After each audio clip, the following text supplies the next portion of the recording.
Après de longues négociations, l'enfant qui avait débarqué seul sur l'île italienne de Lampedusa est enfin rapatrié à son pays d'origine. La fillette tunisienne de 4 ans, victime de l'immigration clandestine, est arrivée enfin en Tunisie.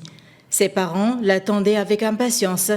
La maman nous a parlé avec beaucoup d'émotion. Je ressens de fortes sensations en ce moment et Dieu merci, je vais enfin pouvoir embrasser ma fille. Croyez-moi, j'ai senti que ma fille était absente depuis une décennie. C'est ma fille, un morceau de mon âme. Appelée Linda par les autorités italiennes, elle a débarqué sur l'île de Lampedusa le 17 octobre après 26 heures en mer sur un bateau transportant 70 autres migrants en provenance de Tunisie. Ses parents n'avaient pas pu embarquer dans le bateau avec elle.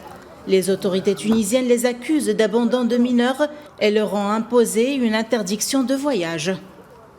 Tout ce que nous espérons maintenant, c'est que les 2 filles et la famille soient prises en charge par l'État, qui devrait les aider à vivre dans des conditions favorables.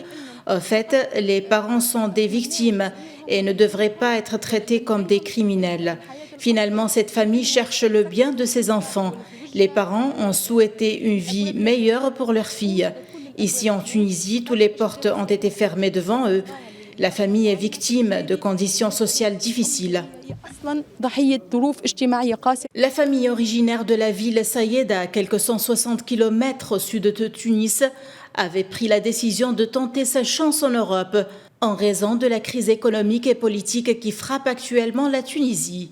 Son salaire de vendeur ambulant de sandwich ne permettait plus au père de faire vivre la famille. Il espérait également obtenir des soins pour la sœur aînée de Linda, qui souffre de problèmes cardiaques. Entre janvier et octobre 2022, plus de 16 000 migrants tunisiens ont rejoint l'Italie, selon le Forum économique et social tunisien. La Tunisie compte désormais 4 millions de pauvres sur près de 12 millions d'habitants. Depuis Tunis, Najwa Becha pour Média.